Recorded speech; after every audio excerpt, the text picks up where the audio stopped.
Dementors force us to relive our very worst memories. Our pain becomes their power. 해리포터 시리즈 중 제가 제일 좋아하는 영화 아즈카반의 죄수는 유일하게 볼드모트가 나오지 않습니다. 긴가민가 한 여러분들을 위해 확인해드립니다. 비밀의 방에서는 일기장을 통해 해리랑 싸우다가 이렇게 찢기고 혼혈 왕자에서는 해리와 싸우지는 않지만 분명 펜시브를 통해 어리적 모습이 나옵니다. 아즈카반의 죄수에서는 볼드모트의 자취를 찾을 수가 없어요.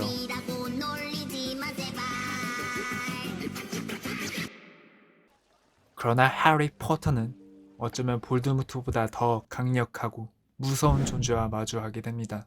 그것은 바로 소외라고 하는 것이죠. 영화는 전반적으로 잔혹동화같이 섬뜩한 장면이 나옵니다. 디멘터, 늑대인간이 나오고요. 주인공이 막 살인을 하겠다고 해요. 그렇다고 만약 잔혹한 장면만 나오느냐? 그건 또 아니거든요. 코믹한 장면들도 깨알같이 담겨 있습니다. Oh yeah, yeah. I've been beaten loads of times. 인스타그램 분매랑 효과, 뚱뚱한 기부인의 기물파손, 헤르미온느의 찰싹. How did you get there? I was talking to you there. No, you're there. What's he talking about, Harry? I know. Honestly, Ron, how can somebody be in two places at once? 시간여행 개그까지. 잔혹함과 코믹을 적절히 섞으면서 소외라는 주제를 효과적으로 보여줬습니다. 아즈카반의 죄수를 감독한 알폰소 쿠아론 감독은 전편인 비밀의 방이나 마법사의 돌을 보지 않아도 재밌게 볼 수 있는 영화를 만들고 싶었습니다. 그래서 이미 비밀의 방에서 등장했던 이 나무를 다시 한번 소개하는 데에 많은 시간을 들이죠. 이 나무를 계속 보여주면서 이야기 속에 이 나무가 중요한 역할을 할 거라는 것을 암시합니다. 그래서 비밀의 방을 보지 않아도 이 나무가 위협적인 존재라는 걸 알 수 있습니다. 인물들의 이름도 빠짐없이 소개해줍니다. Harry. It's on a suitcase, Ronald.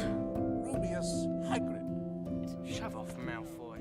Shut up, Malfoy. 이렇게 아즈카반의 죄수에서는 전편으로부터 더욱더 독립된 하나의 서사가 진행되기 때문에 이 영화 하나만 봐도 해리포터 세계관을 이해할 수 있습니다.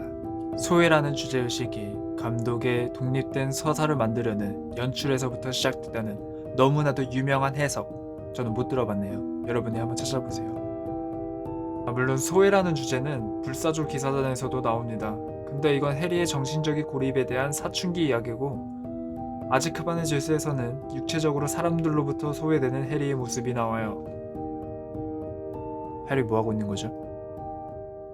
영화는 끊임없이 해리의 소외된 모습, 그리고 주변에 있는 어두움을 보여줍니다.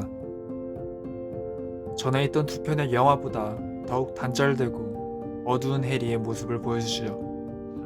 알폰소 쿠아론은 이 영화에서 롱테이크 기법을 자주 사용했는데, 이 영화 초반에 나오는 이 한 씬의 롱테이크만 보면 영화 전체를 관통하는 내용이 나옵니다. 이 씬에서 해리는 자신의 코앞에 닥친 위험에 대해 알게 됩니다. 위즐리 아저씨가 해리를 따로 불러 얘기를 하면서 해리는 그의 친구들과 떨어지게 됩니다. 그러면서 해리의 근처엔 시리우스 블랙의 현상수배 포스터가 보이죠. 이 대화가 그에 관한 이야기일 거라는 걸 암시합니다. 위즐리 아저씨와 해리의 대화가 좀 더 시리우스 블랙에 대해 초점이 맞춰질 때 시리우스 블랙의 포스터가 그들 사이에 위치합니다. 자리를 이동해서도 사이에 위치하고요. 위즐리 아저씨는 해리를 좀 더 외진 곳으로 데려가고, 해리는 친구들로부터 더욱더 소외됩니다. 위즐리 아저씨는 시리우스 블랙을 찾아 나서지 말라고 간곡히 부탁하죠. 이때 영화 전체를 관통하는 대사와 함께 씬이 끝납니다. 카메라가 이동하는 것도 유심히 봐주세요. Why would I go looking for someone who wants to kill me? 마지막엔 철저하게 혼자가 된 모습을 보여주는 카메라 워크였습니다. 이후 영화는 계속 혼자 남은 해리의 모습을 보여주면서 친구의 도움 없이 험난한 여정을 거쳐야 하는 해리의 미래를 암시합니다.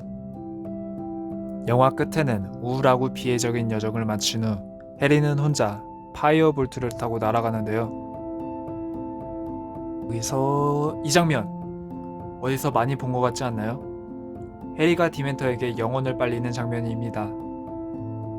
차이점이라고 한다면 왼쪽의 모습은 의지와는 상관없이 잔상이 생기고, 오른쪽의 모습은 주체적으로 움직여 잔상이 생긴 모습입니다. 이는 해리가 디멘터에게 힘없이 영혼이 나빨리는 나약하고 소외당하는 존재에서 벗어나 주체적으로 방향성을 갖고 나아가게 되었음을 의미합니다. 그렇다면 어떻게 주체적인 존재가 되었나? 앞에 언급했듯 영화 초반 해리는 혼자가 됩니다. 자신의 의지와는 상관없이 혼자가 되죠. 여기서부터 시작입니다.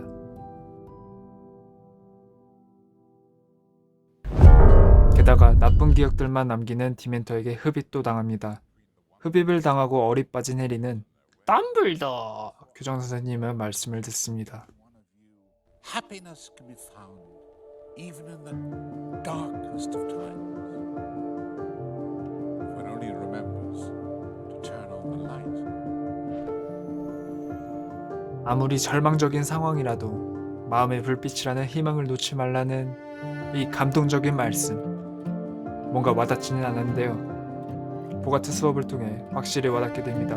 보가트 수업신 처음과 끝은 카메라가 거울을 통과하며 안과 밖으로 움직입니다. 이를 통해 거울 너머에 뭐가 있는지는 직접 봐야 알 수 있고 거울을 통해 비춰봐야 알 수 있다는 메시지를 줍니다. 이거 어떻게 촬영한 거지? 라는 궁금증을 유발할 뿐만 아니라 다시금 이 장면을 생각하게 만들면서 성찰이라는 주제를 고차원적으로 보여줍니다. 뿐만 아니라 보가트를 통해서도 성찰이라는 주제를 찾아볼 수 있습니다. 해리는 자신이 보가트 앞에 설 때 보가트가 볼드모트로 변할 거라고 추측했습니다. 그러나 나타났던 건 바로 궁쓰는 녹턴이 아닌 디멘터였죠. 해리는 디멘터에게 흡입당할 때 들었던 엄마의 비명소리를 떠올렸다고 합니다. 이 비명소리는 해리의 엄마가 볼드모트에게 살해당할 때 들었던 비명소리죠. 볼드모트에 의해 엄마를 잃고 그 기억이 트라우마가 되어 두려움의 대상이 된 겁니다. 해리의 두려움의 대상은 볼드모트도 아니고 디멘터도 아닌 엄마를 잃었다는 사실이란 걸 깨닫게 됩니다. 우리는 자주 실수를 저지릅니다. 수학이 무서워 수학 선생님을 피하기 시작하고 짖는 개가 무서워 술 취하면 개가 되는 친구를 피합니다. 성찰을 통해 자신의 두려움의 실체가 무엇인지, 두려움의 실체를 왜곡하고 있지는 않는지 되돌아볼 필요가 있습니다. 자신에게 두려움을 주는 존재에 대해 파악한 후 호기심 왕성한 해리는 좀 더 주체적으로 행동하기 위해 한 발 나아갑니다. 한 발짝, 두 발짝.